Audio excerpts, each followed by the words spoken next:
should probably move on and get into the other class, the Guardian. Now, this is another martial class, and that's about where the similarities between the Commander and the Guardian end. So, yeah, Fogel, real big difference. You were excited about this one. Yeah. I think mostly because this is another one that fills a niche that isn't there, and people have been asking for some time some kind of ruling that would make it so that if you are a tank, you have a reason why your GM is going to want to target you instead of your allies. The champion is the tank that can hit pretty well and reduce damage of your allies by being close to them, and giving them different circumstances to get away from danger. This one is the come at me bro of classes, really, truly. It's the tankiest tank that ever tanked, and it's fascinating how they've built this out. There's a lot of weird stuff. There's a lot of interesting stuff. Do you want to describe the class a little bit? I certainly will do so. Now, yeah, this is an interesting one. Flavor-wise, it reminds me a lot of a barbarian because they're both strength-based, right? Which, as I was thinking about it, when I think of martial, sort of one of my definitions is like, is it strength or dexterity-based? But really, in the system, there aren't... Is it just the Guardian and the Barbarian who are only strength-based? Only strength? Oh, that because might be. A monk champion is both. Both. Monk is both. Fighters both. Monk. I already said monk. Fighter. And then you've got Inventor and... That's int-based. Alchemist and Commander are int-based. Huh? Ranger is both, right? So... yeah. Most martials are either not strength or dex based, or are either or. Rogue is, of course, dex or strength, or yeah. So this is another. You're strong. You're not smart. It's. I mean, you could be. There's nothing saying you couldn't invest, but it's not the all-out offense, but it is an all-out defense. So I think it's a really good counterpart to the barbarian. Looking at some of the basics of it, the one thing that stood out as a little bit surprising to me, and maybe this is a way to make it not too powerful, 10 hit points per level and not 12 like I maybe would have thought that like a full out tank would have. That is interesting. I would have thought it would be 12 as well to kind of match the barb, because they're kind of equal in how they tank. If you're playing a barb and tanking, you're tanking because your hit points are getting eaten up by people can hit you pretty well, but you have a ton of hit points that you can use to kind of eat damage. And with the barbarian, temporary hit points as well. So that's a little interesting here that you will not... I mean, you're going to be very high in the party as far as hit points, but you're kind of equal to a fighter there. So you're not strictly on hit points the tankiest. When it comes to saves, you are doing pretty well. But again, you're no monk. You're not an expert in everything to start with. Let's see, in the notes here we have that the fortitude saves match the fighter, so pretty good. Pretty decent. That makes sense. Reflex saves are a little bit all over the place. They're very weird. The reflex saves are not good, except for at level 19 and 20, if you've invested into your armor, which, I mean, what are you doing playing a guardian if you're not investing into your armor? if you do that, you get essentially a super bulwark on your armor.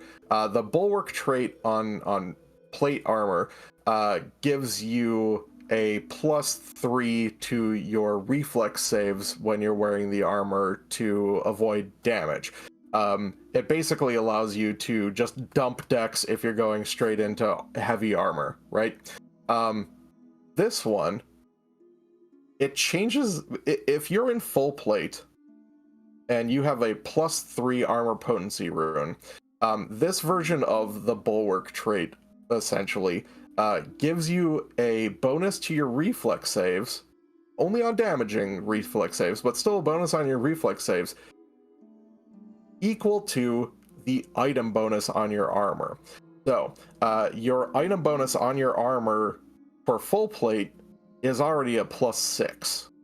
And if you add the +3 that you get from your highest level armor potency rune, you get a +9 to your reflex saves. If we look at it from a mathematical standpoint, you have a +2, +4, +6, +8 on the trained expert master legendary track, right? A +9 is higher than legendary. They get an amazing reflex save for their last 2 levels, with a specific caveat of you must be invested into your armor.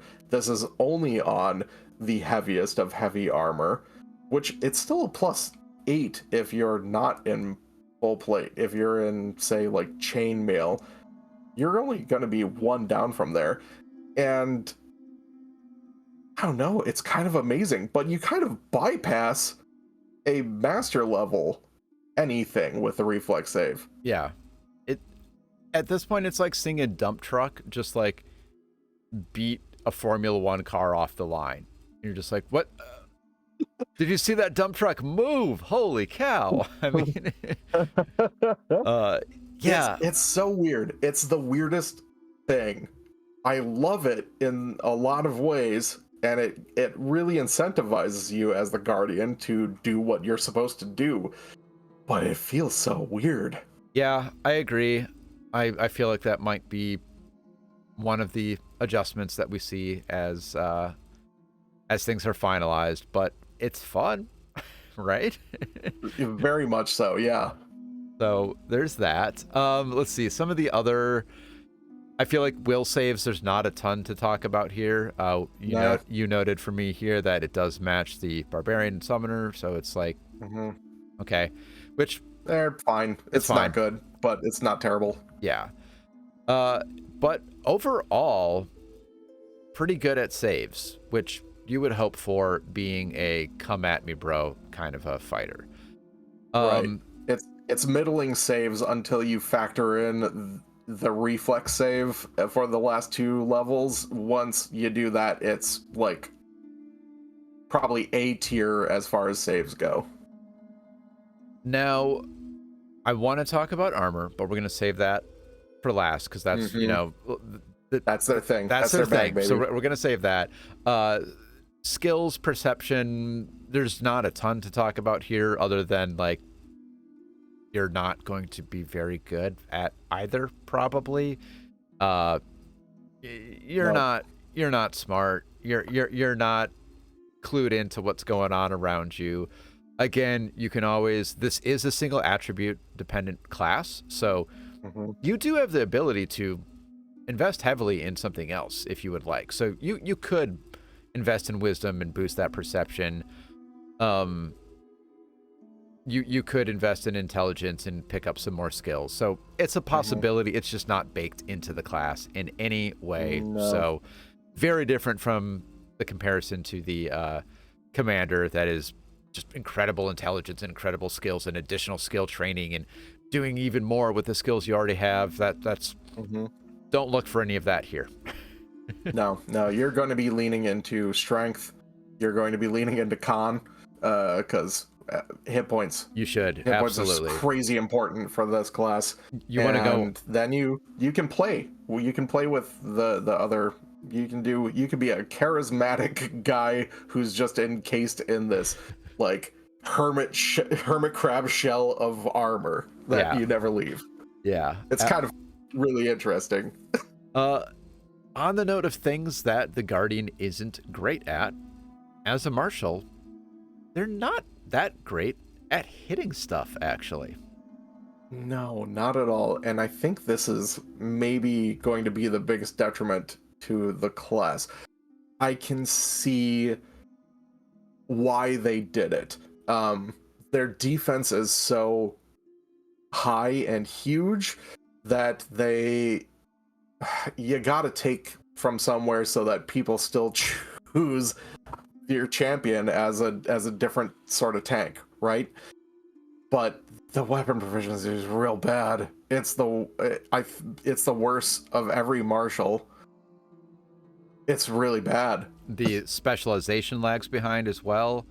So it's and the other thing I noted, we'll talk about some of the special abilities. There is one of the core class mechanics that does grant you some bonus damage, but it's an optional core class ability. So I think it's like the only one that makes sense, but we'll talk about that later. But other than that, I'm against you on this one, okay. actually. Yeah, I'm very curious. Other than that, there's, this isn't a class that is adding rage damage or overdrive damage or going into a state of panache and applying finishers or singular expertise from the gunslinger. Even it is, hey, what's the damage dice of your weapon? What's your strength? End of list. You're doing so little less accurately than most martials. So it does make sense, your comparison to the champion. Champions also don't do all that much damage compared to other martials because, again, they don't have static modifiers really to their strikes. And they're often fighting with a shield, so you're using one-handed weapon. So it makes sense that if you're going to be even more defensive than the champion, as this class is, you need to be even worse at striking to balance things out. And I almost see that as like if my left hand here is defense and my right hand is offense, the champion's like here, where it's got a lot of defense, not a lot of offense, and then the Guardian kind of goes even more defense, even less offense.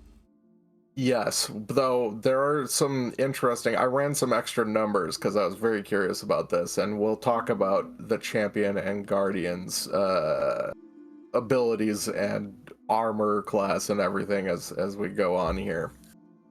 So let's start doing that. Let's talk about their defense, their armor, and all of the things they do with their armor, which is the fun of this class. Everything? It's everything. And it's the fun of this class because, let's face it, with most classes, with most builds, you figure out what armor you need to wear for your maximum AC. Then maybe later you think about some runes and maybe some specialty runes that you might apply. But for the most part, people are putting on their armor and forgetting about it. It's just I see my AC is at 18, and at the next level it's 19, and I'm happy with that. That is not the case here. You actually use your armor. Yeah, not only do you use your armor, but the type of armor that you use is important for physical resistance issues. Not issues, but instances. Because the Guardian not only is built around having a really high AC, it's built to reduce hit points on itself. Making sure that if it does get hit, then it's not going to eat nearly as much damage as another class. Yeah. And are you going to get hit as a Guardian? Yes. You're going to get hit often, all the time. So let's talk about why you're going to get hit so often. Because the way I see it, there are I think there are two core class features that mean you're going to get hit, and that is the Intercept Strike and then the Taunts. So let's talk about Intercept Strike first. Intercept Strike is the Guardian's baseline reaction that they have.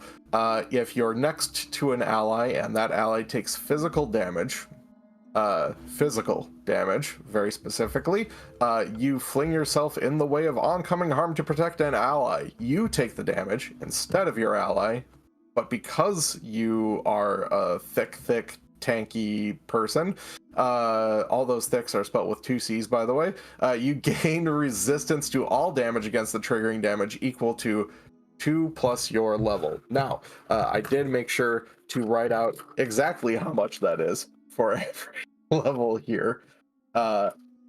It is, that's right, I went physical paper with this one.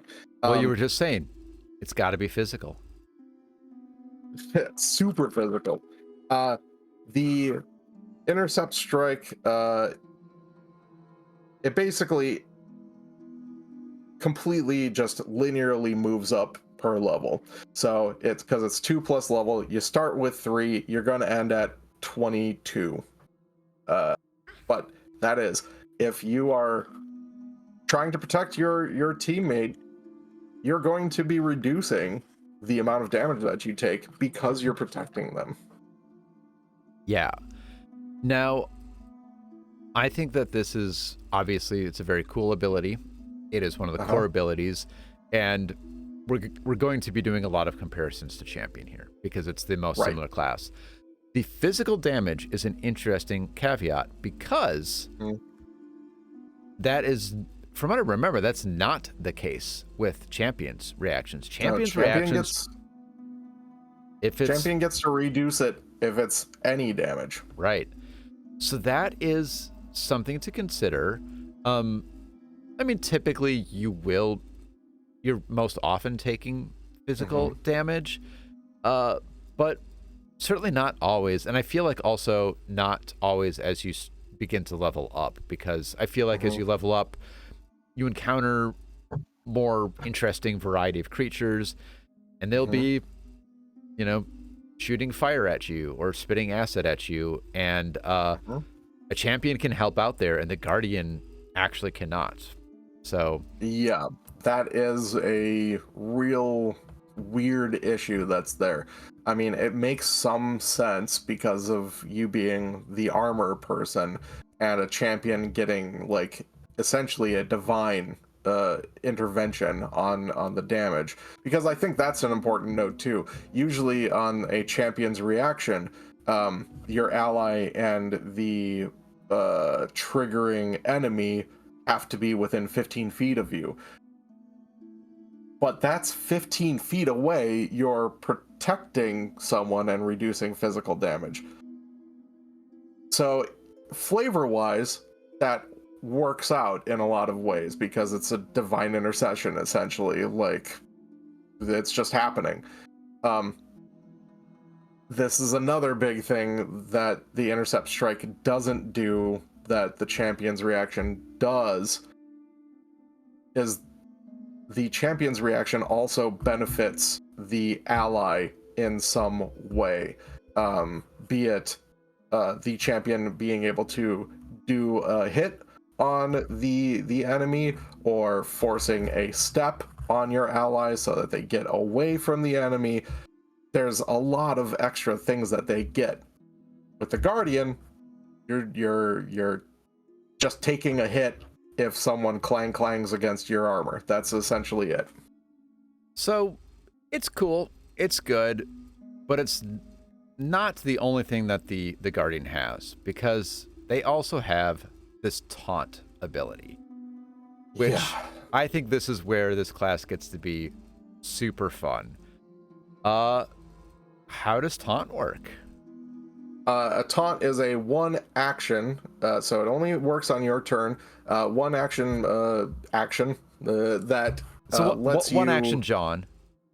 Yeah, one action John, where you get to go, hey, hit me! Or, like, depending on whether you want it to be a visual or audio trait-based taunt. Yep. And it can be both, either, which is cool. It's not just I think that is very important that it's not just auditory and it's not linguistic. So you don't have to taunt a lizard creature and have And get it a completely penalty fail on and get that. a penalty. It can be Right. linguistic. You can, and it's against your class DC, right? Yes, your class DC. And your class DC, if I look at my notes, you get a pretty decent class DC track. Yeah. Uh, but it's not like the class DC that the commander gets, where they get into legendary class DC and eventually get the best class DC in the game, or best track, I should say. But with this taunt, a creature within 30 feet has to attempt a will save. Standard, if you whiff on the taunt, it's immune. If you success on the taunt, it's immune on the next turn, which kind of makes it a little bit weird in some ways as well, because you can't say your squad's going up against the boss of book 1, right? And it's just one dude that's a couple levels up from you. You taunt it once, and then it's never effective again throughout the rest of that combat. Yeah, that seems very limiting. Or I'm bad and not good at reading comprehension, because it's immune to your taunt to the beginning of your next turn. So that Oh, beginning of is, next turn. Okay, yeah. so you just can't do it multiple times in a turn. Yeah, I just misread because I'm Okay. a big dummy sometimes. The on a success, on a critical success, creature unaffected, standard. On a success, the creature gains a +2 bonus to attack rolls against you and to DCs of anything that targets you, but takes a -1 circumstance penalty to attack rolls and DCs, taking a hostile action that doesn't include you. On a failure, that penalty becomes -2. On a critical failure, that penalty is -3. This is interestingly worded. The taking a hostile action that doesn't include you as a target. You can taunt something, but if it fireballs you and all of your allies, taunt didn't do anything. It didn't protect your allies at all. It just blew everyone up. Yeah, that would be unfortunate. So Not ideal. it is a pretty fun ability. I mean, flavor wise, it's great. Like, banging on your shield, which actually, if I remember, there is a feat for literally banging on your shield, and you get a bonus to that taunt, which is very fun. And I like this a lot. As you know, in our campaign, I play as a sort of a protection focused wizard, and I like the draw ire spell, where you get in someone's head, and from what I remember, that spell, they can attack you, but they don't get a bonus to, but they get a penalty if they attack other creatures. So this reminds me a lot of that. How that compares with draw ire, because it feels like draw ire just as a one action, not spell, that you can do. It's a lot. It's definitely the closest thing to a taunt that I can think of, is the draw ire spell. Draw ire initially does some mental damage, so that's a big difference. Right. But it's against your class DC. Draw ire is against your spellcasting DC. This is against your guardian DC, so that's very similar. Thankfully for me as a wizard, even though I do have armor training, there's no bonus to attack you if the taunt or draw ire is successful. So that's definitely different. And I feel like this is I was going to say this is more limited in its availability, but then again, not really, because it does have the auditory or visual. So I feel like I feel like there really isn't a limitation. You can pretty much do this anytime. I suppose you could be blinded or fighting a blind creature who doesn't speak your language. Yeah. And then it would still hear it. There would be a penalty on the audio. Yeah. Or on the RL part, but if you're going up against something that's blind and deaf, I guess you're just kind of SOL on that one. Yeah. Or you're just being a jerk and just like Just let it be. Just go around. Just go around it. Come on. Well, it probably has tremor sense if it's blind to deaf. So Well, that's true. maybe Maybe you can threaten with tremor senses. I was gonna say maybe your GM would let you stomp the ground, Dune style, and you know. There is a feat of stomping on the ground That's right. at a later point, but I don't think that has anything to do with taunting. Yeah. So there's actually more to taunting. So we kind of went over the core Right. taunt action, but there is also this idea of a threat technique that works in conjunction with the taunt. So after you taunt someone and it's successful, you get to do some more fun stuff. Yeah, and I'm not sure if this is chosen every time or if it's when you formulate your class, you have to choose one or the other as your major thing. I think it is actually you have to choose one or the other as your thing to go into. Now that I'm rereading it, you're right. It doesn't say. At least, yeah, I don't think it does. And I remembered it and misremembered it as being an initial choice. I was actually even going to say this is the closest that we come to having a subclass, because again, this class does not have a dedicated subclass. Yeah. But I mean, maybe that's a clarification that's still coming. But yeah, I don't see anything that says you couldn't just use Ferocious Vengeance one turn and use Mitigate Harm on the next. Yeah. The only thing that kind of makes me think that it's applicable from character creation is that these things have bonuses at level bumps, so that's usually only applied on features that stick with you the whole way through. And I think otherwise you're adjusting your math a lot in different ways. I think that's what it is. I think it's supposed to be an initial character choice, so yeah, let's operate under that assumption. But there are two of them, and I was alluding to that I like Ferocious Vengeance, but I think you were alluding to liking Mitigate Harm. So yes, I like Ferocious Vengeance because, well, I like damage and DPS, even though I usually don't play that way. And that's what Ferocious Vengeance does. Remember with those taunts earlier, a creature doesn't have to abide by the taunt. Like, even if it's a successful taunt, they can still attack your allies if they want to. What the Ferocious Vengeance does is gives you bonus damage to a creature that ignores your taunt. So if you taunt something successfully, it says, you know what, I'm still going to attack your squishy sorcerer instead. On your turn, you can go up and do extra damage to that creature and get it out of the picture, which I think makes sense both flavor-wise and also mechanically if you are fighting something that is sort of ignoring your attempts to manipulate it and control it.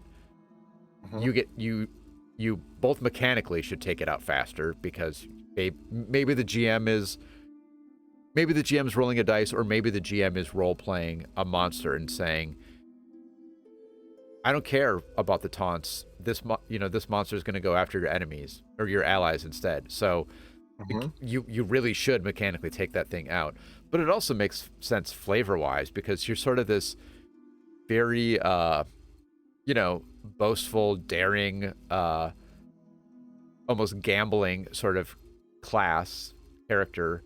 And if something isn't going to play by your rules, it ticks you off and you go and take it out. But you really like Mitigate Harm, so let's talk about that.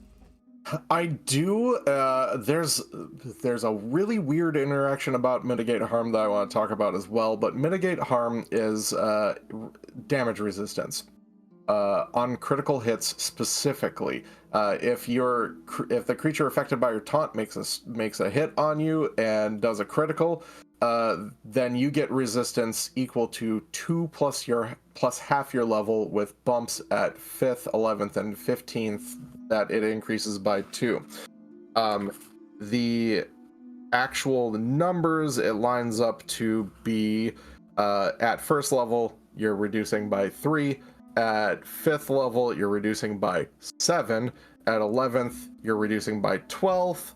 At 15th, you're reducing by 16th, and you're going to end up with 18 damage reduction on crits till the end of the game. This is also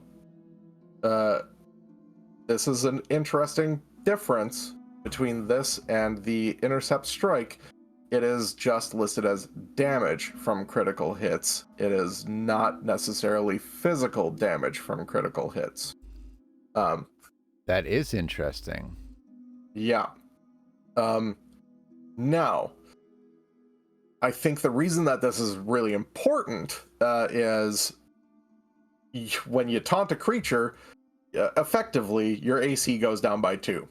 And that is true. Yeah.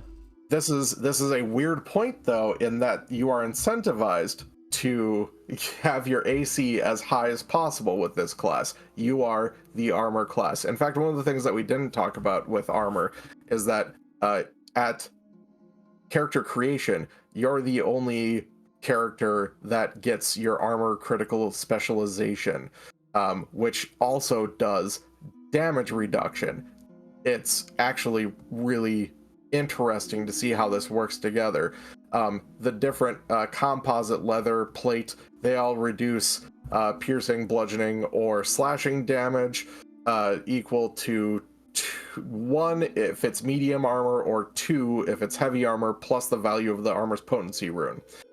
Chain armor is reduce the damage from critical hits by 4 plus the value of the potency rune, or 6 plus the value of the potency rune if it's heavy armor.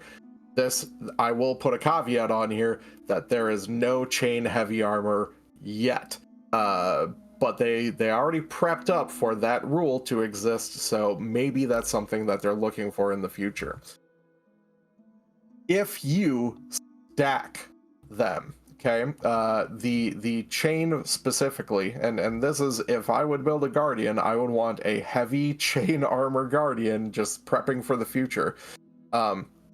You can't reduce the damage on the armor specialization to less than the damage rolled for the hit before doubling. Okay, so you can't go more than the what is being doubled, right? Later on, you as a guardian get a bump to armor specialization that has never existed before in the game, where you get to double your armor potency runes damage reduction. Oh wow. So when that happens, if you are, say, a heavy chain armor wearing guardian, you are doing at later levels a full 12 damage or physical damage reduction on the critical hit. On top of that, there is no such caveat for eating into the critical hits damage reduction on mitigate harm. So you can go past the initial damage as long as your rune doesn't go past it. You just take whatever your rune allows for, and then you go and add the mitigate harm prevention. If you also are intercepting a strike, okay, by the end of the game, you are reducing 50 hit points on a crit. Yeah, that is just wild. Mitigated. Yep. Now, the interesting thing that I hadn't really considered that makes this a really good option is what you said, that you are essentially lowering your own armor class. Right. And you're going to get crit. And yeah, and you're incentivizing, again, both mechanically and flavor-wise, your GM to attack you. So you lower your armor class and you will be attacked more, which does mean you will be crit more. So this is a lot more valuable than I initially was thinking. Sort of as a general-ish rule, like when looking at spells, for example, a lot of times when something says you need to be crit in order for this to work, I tend to gloss over it or not care about it too much, because a lot of times it's like, I will be dead. It doesn't matter. Yep. And, you know, like, and I would rather avoid being critted than have a cool thing happen if I am critted. But I think what this feat, or it's not a feat, feature is the feature is saying, you're going to be critted playing as this character. So in order to survive, even with your fancy armor and investing in constitution and all that kind of stuff, you're going to want this ability to basically take a crit and, I mean, probably mathematically average it out to just being a normal hit. Like, you're almost uncrittable. Yeah. In a very weird way, they are incentivizing you to be crit more often if you take mitigate harm. Yeah. Which is what this, I mean, that really is what this class is setting out to do, which I feel like we mentioned earlier, but should be revisited now. Just the play style of this class and how it is unique and different than anything else, because the champion, again, being the closest thing we can really think of, does have some sort of come at me bro capabilities. They do have shield block, which we also have available to us with the Guardian, and the champion does have good armor, but beyond that there's not much. And again, with the champion, you can mitigate damage from a distance, so you don't have to be up close. And I've seen or heard in actual plays champions sort of be bypassed almost by GMs, by the GM doesn't attack the champion, or or the opposite, just does attack the champion a lot, and the champion withers under that sustained pressure. So this is a class that, more so than anything else, is designed to just be a damage sponge. And usually when you're talking about DPS, you're talking about your character's output. And I think that's the opposite with this. You will measure yourself by saying, how much damage did I absorb during that encounter? That's your contribution. Yeah, it's you're basically forcing a hit point reduction. Like you're mitigating the damage as much as possible that you would normally be taking or an ally would be taking. In that slight, let's do this right now. I think a comparison between the Guardian and the Champion as far as AC is concerned, right? Well, let's start with this weird thing, okay? Because everything that we've been talking about with the Guardian's armor applies only to medium and heavy armor, not to unarmored or light armor, which you start trained in. All of your tracks only exist for medium and heavy armor, which is good for how it keys into strength as your key attribute. But why exist with the light armor training even? You're not going to go anywhere near it. I don't know. And I feel like it is just the default that Paizo lists unarmored and light before they list medium. And I don't know of any examples where you do just have the heavier levels of armor and not the lighter. But I don't know that there's a rule that anywhere that says that it has to be that way. And I don't know. Again, it makes sense flavor wise. Like, if you were, trained in using heavy armor and you get used to, you actually lean into the blow and you make small movements to deflect the blow but not escape it. And then you're expected to jump into light leather armor with totally different movements and the same techniques that work super well in heavy armor just end up getting you instantly killed in light armor. Like, it just makes sense. You wouldn't have to be good at both or everything. And again, with that, the singular key ability score, why would you go light or unarmed? But I guess, Right. and even we could compare this back to the barbarian, right? Because I think with some of the other, well, only the barbarian being strength based. I'm trying to remember, is like the animal instinct encouraged to be unarmored? I don't even think so, right? Yes. They are Well, not. I can't remember unarmored, but definitely unarmed. unarmed. Yes, you're encouraged to be unarmed because you use your antlers or your bear claws or whatever. But I Right. think they still are encouraged to wear armor. I don't think they have any bear hide or anything like that gives you Right.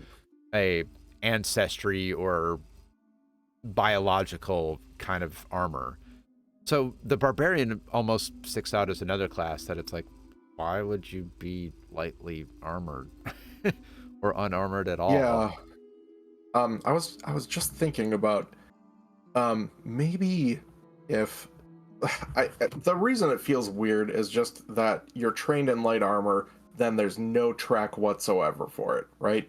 You don't gain anything whatsoever. You wouldn't want to do it, but there's no progression even a little bit, and that feels weird. Um, Maybe this is one of those things where you take uh inspiration from the gunslinger, where they get firearms and crossbows at a high progression, and then it's all of the other weapons is one step behind when you make the step. So Yeah, that would make sense. it's still not or incentivizing unarmored or light armor, which you're not going to be incentivized to use anyway because your dex modifier is going to be in the can. Um, but why not just have it bump up along with, so if you're forced to use it, I guess, then Yeah. you're still not completely out of the thing, or out of the out of I mean, luck. you're going to have a dex modifier of negative dump truck. So you're not going to want. The one thing I was thinking is it the unarmored, especially, not so much the light armor. Mhm. I'm still trying to justify that, but unarmored, I think gives you the tiny bit of a lifeline for Mhm. situations where you don't have your armor on, and you at least Right. get like your level progression with you.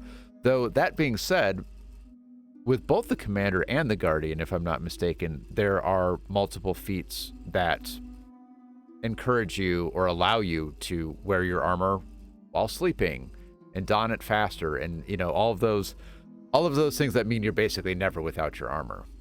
Right. That is actually one of the things that is a class feature on the Guardian. Yeah. You are comfy in your armor no matter what it is. You can be wearing full plate and you can rest normally. So there is literally no incentive for you whatsoever to take off your armor if you are a Guardian. There, you have to take it off with most other classes to not be fatigued. And the Guardian just kind of lives in this shell of armor that you've put around yourself. Yeah, that's the guardian armor, clever name, class Yeah. feature that just that lays that out. So yeah. But let's talk about some of the other things that you can do with your armor, and Mhm. and get into some of the feats as you level up. I think we've covered the class features by this point. Is there anything we're There was missing? the one thing I wanted to circle back to Uh with huh. the champion guardian comparison as far as AC goes. Okay.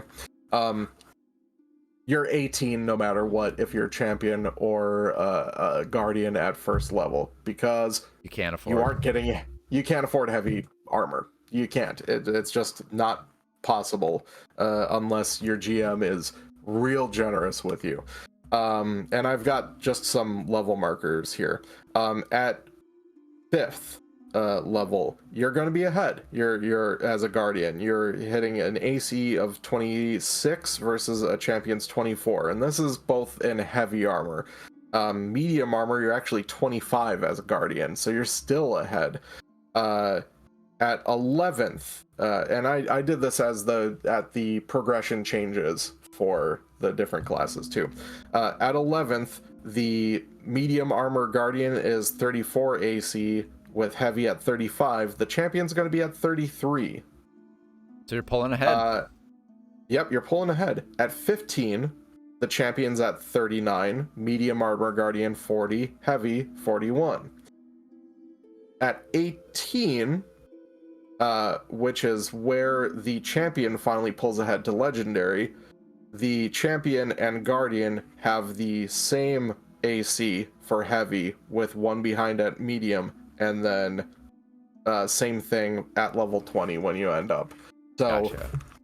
you're going to be ahead most of the time as a guardian, but those last couple of levels, you're going to be equal to a champion, which makes it like at the late levels, the guardian's change of reducing those hit points is going to be very important for distinguishing the class versus the champions. I'm going to reduce some damage and then also try and take a hit or move my ally or whatever. So I just wanted to bring that up because I think that's really important as far as how this class works as a tank. Is it the tankiest tank that ever tanked? I think if you include all the damage reduction stuff that happens, potentially. That is a very fair question, and it's potentially and probably yes. But I think it's interesting that it's not a definitive yes, which is almost what you would expect with, if you had to boil this class down to a single word, it's tank. But then if you look at it and you say, well, is it the tankiest tank? I mean, to go back to the barbarian and you compare like the temporary hit points from rage that levels up and the 12 hit points per level. I mean, that extra 2 hit points per level adds up quite a lot so it feels like maybe if there was just one little extra bonus, like 12 hit points per level, or outclassing the champion in armor proficiency or something, that feels like then I would say absolutely 100% this is the tankiest tank. But as it is now, it's a probably, which might not be good enough.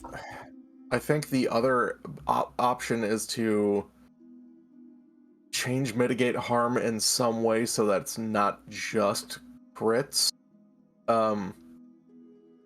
But then if you do that, there's no reason whatsoever to take Ferocious Vengeance, because if you're doing more DR on your DR, 1E term, sorry. If you're doing more resistance on more types of hits, I mean, isn't that the point of the Guardian class? I would say yes. So anyways, yes, going back to feats, let's look at some feats and then let's wrap this up.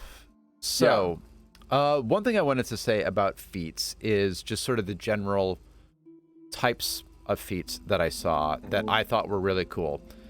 There aren't any actual traits or anything associated with these. It's just sort of patterns that I saw.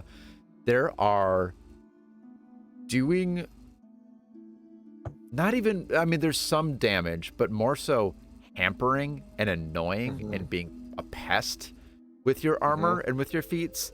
And then there's also just additional protection for your allies with your feats. So as some of the examples, I really like the shoulder check and unkind shove, where you're just out there bodying people, right?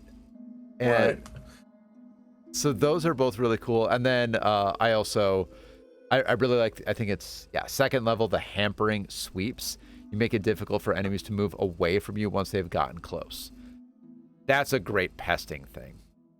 That is also a broken, because there is no save against it. It just happens. If an enemy comes anywhere near you, say you're the guardian that decided I'm going to have a pole arm, then that any enemy that is next to you for one action, you just say, you're not leaving me, you're 10 feet away from me, you're not going anywhere, bud. And all they can do is just be stuck next to you. It broke. It probably is, which is probably why I think that one stuck out as like my favorite, I would say, just because it seemed great. I I really like the idea of being annoying with this character. Just being a trash talking, come and get me, both the shoulder check and this hampering sweeps. They're not about doing damage. They're just about screwing with the plans of the enemy. Mm-hmm. Yep. And I think that's a really fun way to play this class.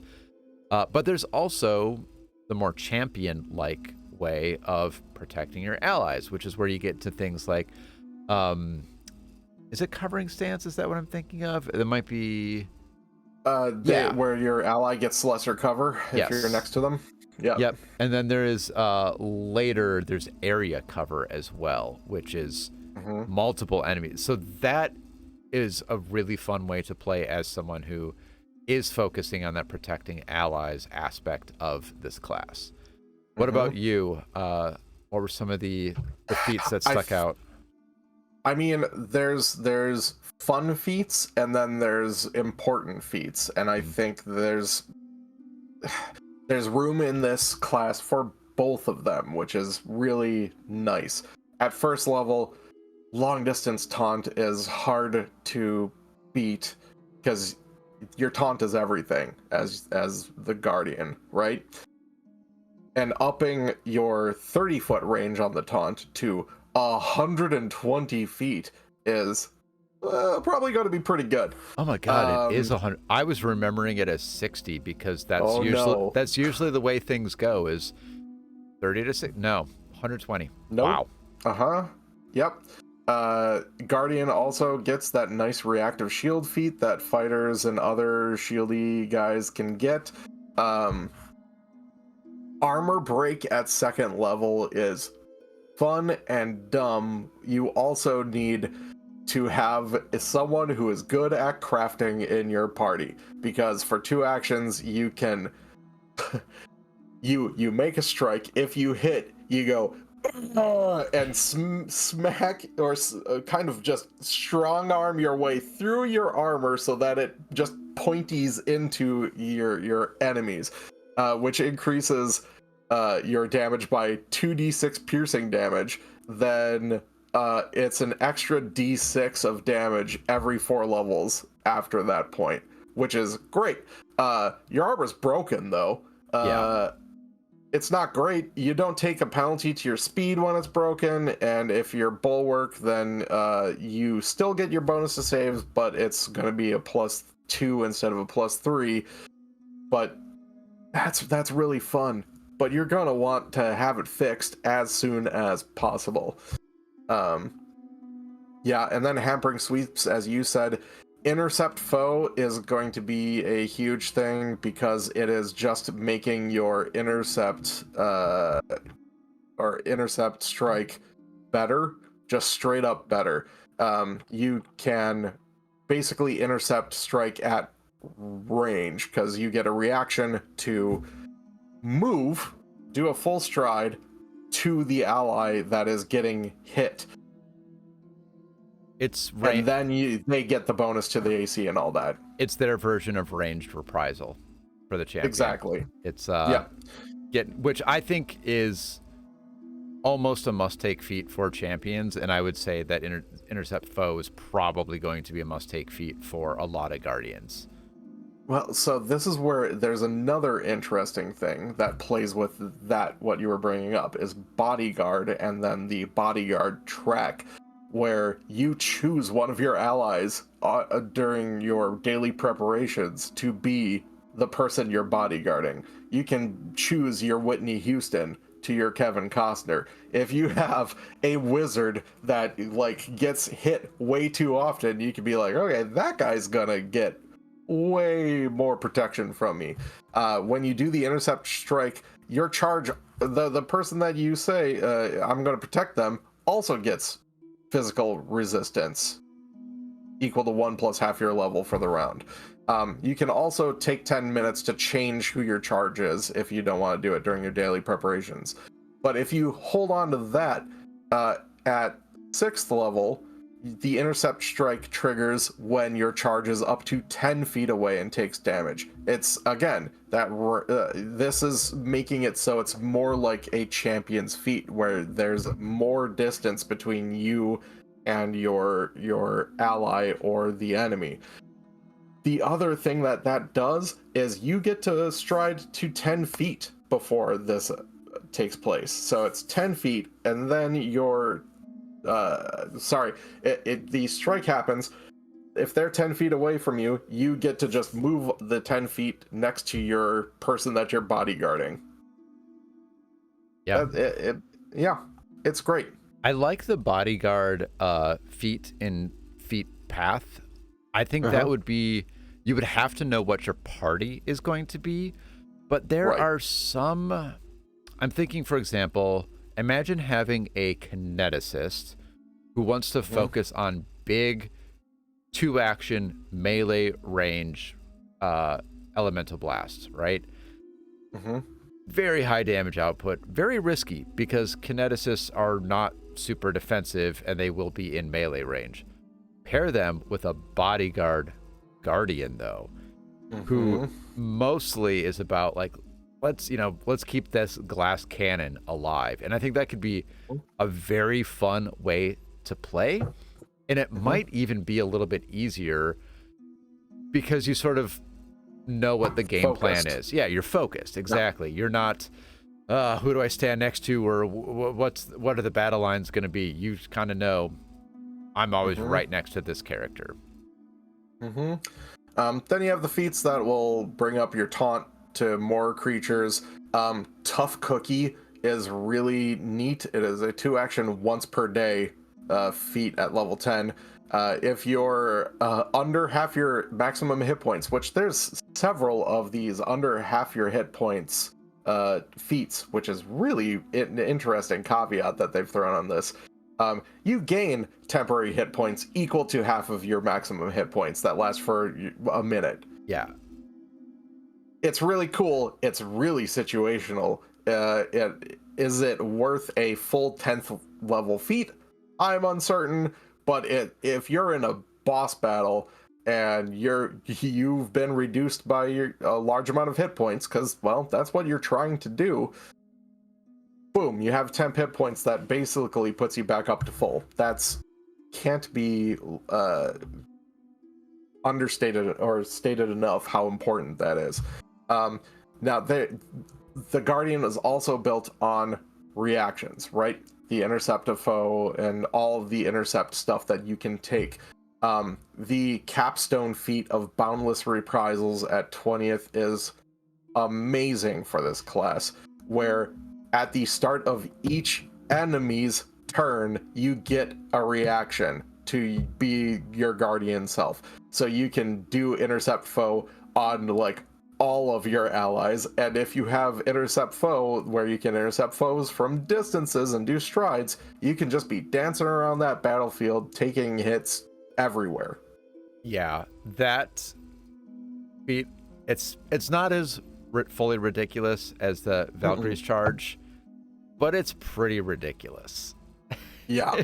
It's a pretty cool feat, and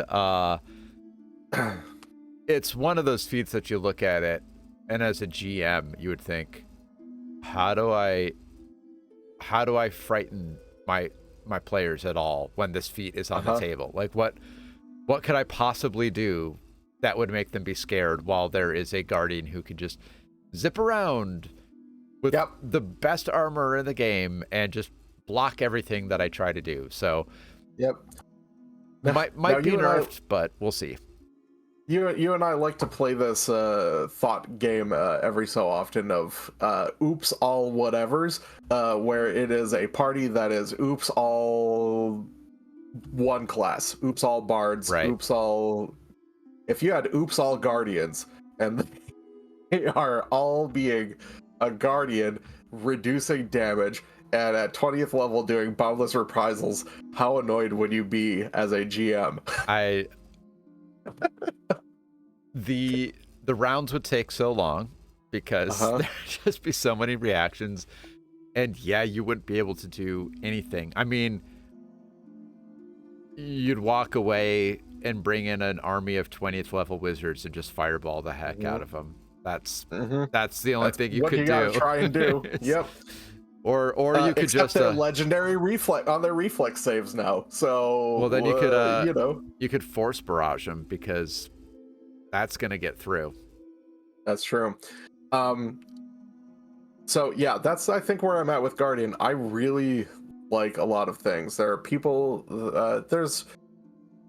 people bringing up a lot of issues that they have with the Guardian for on the subreddit and whatnot, and I think a lot of those are justified. And obviously, this is a playtest class; you're going to find out stuff, and it is never fun to roll that d20 and not be able to hit because you are on a worse physical track than most. And I think that's where we're going to hear a lot of commotion in a way, that they're just not great at doing damage. They're phenomenal at reducing damage and taking hits. But I mean, this is it's also the Guardian is one of the two classes that doesn't get a critical specialization, and it's just a straight martial. Like, it's very weird in a lot of ways that it does that.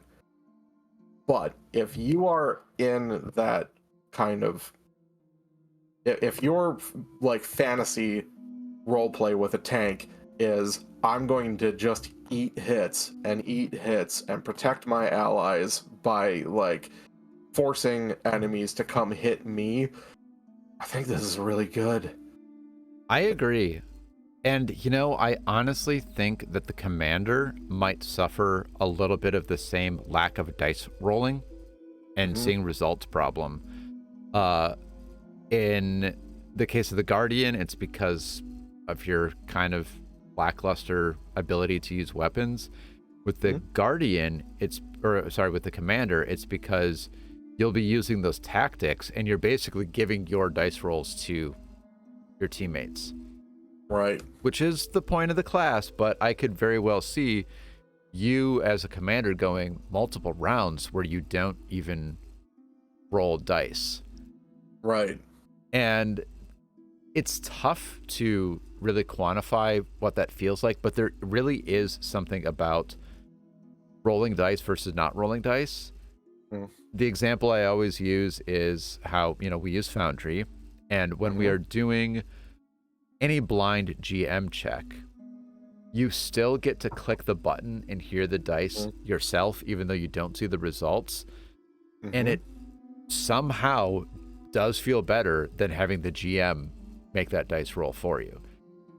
And I wonder if you're going to find that with the Guardian, or I'm sorry, I keep saying Guardian because we've been talking about it. With the Commander, because sure, you are allowing your teammate to reposition and then someone else make a strike and they're getting to roll dice, but you are saying all you're doing is issuing that command, that tactic, and then you're just kind of sitting and watching them take care of things, and then that's the end of your turn. Yeah, but this is one of those things that I think, like, if you are the type of player that you just have cursed dice and you are constantly just rolling terribly, or you're that player that doesn't like the feel of rolling terribly, it is nice when you know something is out there and available to work for other players that do have better rolls. Like, if you're commanding fighters to go forward and do strikes, they're going to have a good time and you're going to feel like you've done positive stuff on the battlefield. Like, make no mistake, I'm very excited about the Commander, and I would say, clearly out of the two classes in this playtest, that is the one I would gravitate to and that I would play. It seems like you are a big fan of the Guardian, though I think we are both quite optimistic about both. So any closing thoughts before we wrap this pretty detailed run through of the two new classes? Yeah, I think these two classes, it's amazing how many classes there are in this game already, right? And they are able to find these kind of slightly edge cases, but also they're not edge cases at all. There are people, you and I being some of them, that like this is super appealing to them and fills in gaps that we as players might not have realized existed or formulated into words, but Paizo noticed and put out there. I was thinking on the other books that put out 2 classes at a time, Secrets of Magic and Dark Dark Archive. Archives, right? And I think more than any others, these 2 classes are actually really synergistic with each other. And I think like these 2 feel like these classes kind of they work very well separately, but if you put a commander and a guardian together, I think that works really well, and it feels like they were kind of developed to be able to work really well with one another. So it feels like this book, which I'm really excited about. Like it's been a while since we've had a martial focused rule book. I think these guys were built way more to be synergistic with one another than any of the other dual class books, and that makes that very exciting too, because I've been contemplating putting a commander and a guardian together in the same party, and man, there's so much that you could do with that. Yeah, I think those are great points. I hadn't really thought about the 2 together necessarily, Mhm. but to go back to that bodyguard conversation, how much sense would it make for your commander to have a To bodyguard? have a bodyguard, yep. Right? And then I also was thinking the same about, there's been a lot of magic recently and kineticists who aren't magic, but they have some abilities which literally just say, go look up this spell. So they're Yeah. magic in my book, they're, so it was nice to get some martials, and especially with this true strength-based martial in the Guardian. Like, we've had a lot. I feel like post-core rulebook, honestly, it's almost been all specialty marshals or magic users. And now it feels like the commander is a specialty marshal, but the Guardian, I feel like, is a almost in flavor and, I think relative simplicity. It's almost a core rulebook like class. So I think it's really nice to see that sort of kind of return to basic martial roles, while still being complex and inviting and intriguing, and it will be very rewarding to play. So when are we going to play them in one of our campaigns? Going to do a fight club with them? Yeah, I would like to run a fight club.